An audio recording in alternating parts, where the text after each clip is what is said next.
Hey everyone, before we dive in, if you're loving these real-life stories that hit deep, hit that subscribe button and turn on notifications so you never miss an update.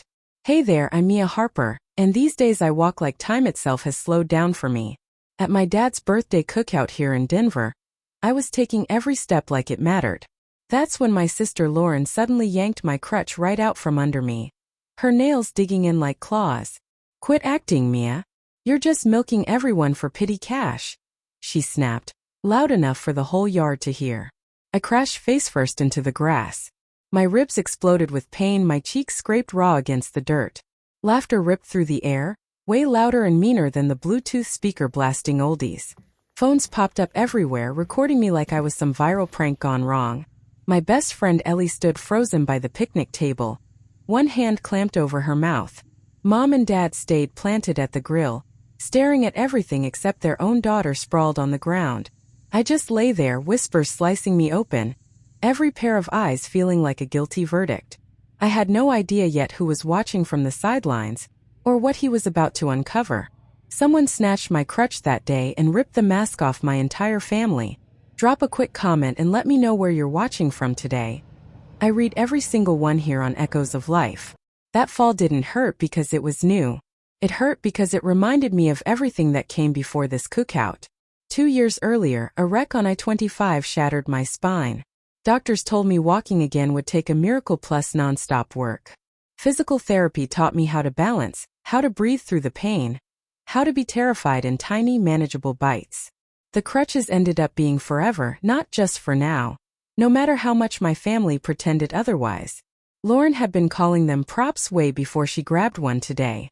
She used to laugh. "She keeps those things so she never has to get a real job or grow up." Those words buried themselves deeper than any cracked rib ever could. Mom and Dad never pushed back on her poison. Mom would rather eat glass than start a family fight. Dad figures if he stays quiet, the problem will magically disappear. Their silence became the heaviest thing I carried after the crash.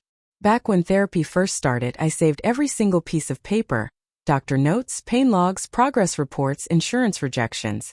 I kept them all, praying one day somebody would actually believe me. But believing me meant admitting I wasn't the same daughter they used to have. So they all just acted like I was getting better normally, because that was easier for them. My brother Ethan spotting me at the clinic hurt worse than he'll ever know. He caught 10 seconds of me trying to take a step with the therapist and decided that was proof I'd been lying the whole time. Suddenly my blood, sweat, and tears became evidence against me, and the whole family ran with it. Aunt Lisa was always filming my worst moments like it was reality TV. She swore she was keeping it real, but we all knew what she was really after. I kept choking down every doubt just to keep the peace. Except peace was costing me everything. Every side eye, every whisper, every fake sympathy smile weighed more than the crutches ever did. Deep down I started wondering if they'd ever really seen me at all, and how much longer I could survive being the version of me they'd invented in their heads. Surviving the actual crash was brutal. Surviving their disbelief was killing me slower. Back in the yard, the noise sharpened around me. Lauren straightened up like she'd just been handed a microphone. "She's faking all of it," she yelled toward the tables. "She sponges off Mom and Dad and loves playing the helpless victim." Her voice cut through every conversation, pulling cousins and uncles in like a referee's whistle. Aunt Lisa zoomed her phone right into my face, smirking like she was waiting for the money shot. Cousin Jenna let out that high-pitched reality show laugh and actually clapped. Ethan crossed his arms, nodding like he was Sherlock Holmes finally cracking the case. "I saw her walking just fine at the clinic," he announced again, louder this time. "Didn't need any help that day." In his mind, 10 seconds of therapy erased 2 years of hell. I clutched my one remaining crutch so hard my knuckles went white. "The crash crushed my spine," I managed, dragging air into my lungs. "I can't walk without help." My voice shook, but the truth didn't. Jenna snorted before I even finished the sentence. Mom hovered by the cooler rearranging red Solo cups, eyes locked on the ice like her life depended on it. Dad flipped another burger with Olympic-level focus, face turned completely away. Their silence turned our backyard into a courtroom where I was already guilty. Lauren started pacing the grass like a prosecutor in flip-flops. "She's bleeding our parents dry," she said, jabbing the air with every word. She acts helpless so she never has to adult. Every accusation landed on my chest like a cinder block. My friend Ellie stayed right by my side, phone pointed down, eyes shiny with tears but hands rock steady. "Just keep breathing," she whispered so only I could hear. Her voice was the only thing keeping me vertical. The whispers got louder than Lauren's shouting. Relatives swapped theories like trading cards. A couple uncles nodded like they'd already made up their minds. Faces blurred together, but the judgment was crystal clear. I tried one more time. That video from the clinic wasn't me walking on my own. It was therapy, one tiny step with a trainer spotting me. Aunt Lisa actually chuckled over my words. They heard me, they just didn't listen. Smoke, music, and pure disbelief swallowed the backyard. I felt like I was standing on cracking ice, completely alone. Then a calm shadow stepped out from behind the grill. A steady, familiar presence cut straight through the crowd. Dr. Mark Bennett moved forward like the noise didn't even touch him. Zero doubt on his face, zero fear. He placed one quiet hand on Lauren's shoulder, and everything slowed down like someone hit pause. That day my body was on trial, and silence had been the judge. If your own family turned on you like this and refused to believe your pain, what would you do? Type 1 in the comments if you'd stay quiet just to survive the moment. Type 2 if you'd pull out every receipt and let the whole room burn if you had to. Your story matters here are echoes of life. Dr. Bennett's hand stayed gentle but firm on Lauren's shoulder. Pull back to her shifting. Laughter died. Whispers stopped cold. Even the grill's smoke looked like it froze midair. "She's not faking anything," he said, low and steady. "And I can prove it." 6 calm words, and the entire crowd cracked wide open. For the first time all day, Aunt Lisa lowered her phone. Emily's smile disappeared in an instant, like someone had turned off a light. Michael sat up straighter, his face tense, all that cocky attitude melting away. Mom stopped dead with her drink halfway to her lips. Dad finally glanced up from the barbecue, looking confused and unsure. Dr. Rivera moved in close beside me, calm but ready to shield me. Part 4. The 6 words that changed everything. He pulled out his phone like he'd done it 1,000 times. "I always record sessions to track progress," he said quietly. This was from Tuesday. One tap and the video started playing right there in the backyard. Suddenly everyone could see the truth.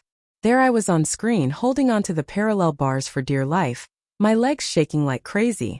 Every breath was short and ragged. Every tiny step forward looked like I was fighting for my life. My crutches sat waiting in the corner, tools I still needed, no way around it. Raw footage. No edits. No sugarcoating. People leaned in, glued to the screen. Emily put her hand over her mouth. Michael went ghost white. Aunt Linda stared at the ground like it might swallow her. Dr. Rivera never looked away. "Her spinal injury is permanent," he said, voice steady.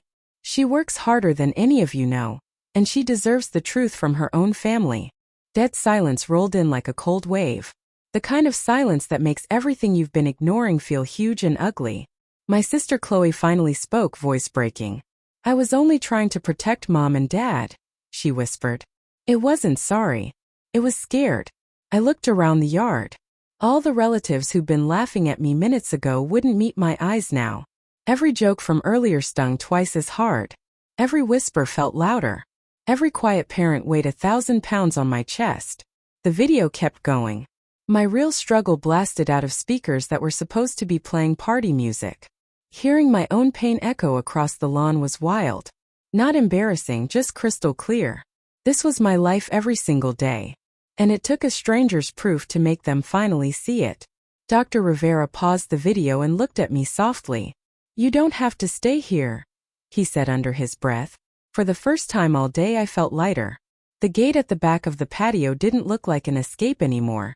It looked like a decision. I gripped my crutch tighter. Mia stepped up beside me, still holding her phone. Her eyes said all the things my family never did. 6 quiet words turned their gossip into hard evidence, and their confidence into panic. The drive to the hospital was weirdly peaceful. Mia sat next to me clutching her phone. Dr. Rivera drove smooth and steady, checking on me every few seconds. My ribs hurt, but the silence from my family hurt worse. At the hospital, Dr. Rivera checked me over. "No new damage," he said gently. "But you've been through enough today." His kindness cut deeper than my family's quiet. Mia helped me sit down, voice low. We're not letting them erase your pain. Those words locked something solid inside me. I pulled out my phone and started searching for legal help. No second guessing. Mia was already scrolling her contacts. I know the perfect person, she said. Rachel Torres, disability rights. She's a powerhouse. Rachel picked up on the first ring. Sharp, focused, all business. I told her everything fast. The fall, the accusations, the video. She didn't interrupt once. This is harassment and defamation, she said. We can go after emotional and financial damages. The choice felt simple, almost easy. I'm ready, I told her. I'm suing her. Mia squeezed my hand, eyes shining. I'll testify, she whispered. We've got everything we need. Part 5: The case, the video, and the backlash. A few days later, Detective James Carter sat down with me. He watched Mia's recording all the way through. The jeers, the fall, Chloe's accusations, Aunt Linda laughing, every second crystal clear. This counts as assault on a disabled person, he said, pen moving steady across his notepad. But the fallout didn't stay on paper. Someone posted Mia's video online. Then someone else shared it. Within days it was all over Denver. The comments exploded. People were livid. Disability rights hashtags took off like wildfire. Chloe's job let her go fast. Reputational risk, they called it. Her friends ghosted her overnight.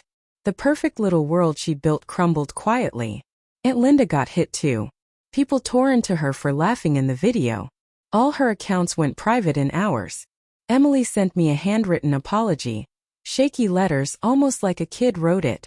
Honest, but I wasn't ready to answer. Mom called next. Voice trembling but not with guilt. Don't sue your sister, honey. This will destroy our family. The family was already destroyed, I thought. I just stayed quiet.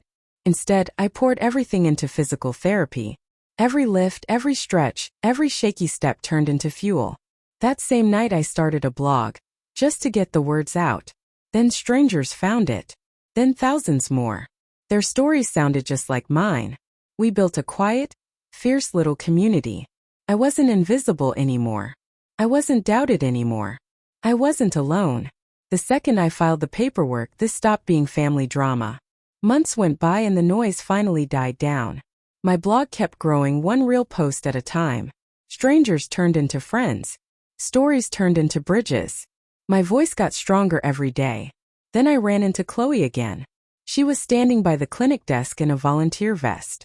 Her eyes flicked to my crutches, then to me. I'm trying to understand, she said softly. The pain. The work. I nodded once. Good start, I said calm. But this isn't about you. I walked into the therapy room without looking back. For the first time, my steps felt completely my own. Part 6: Peace on her terms. A few days later, Mom texted. How's your health, sweetheart? Warm words, but distant. I left her on read.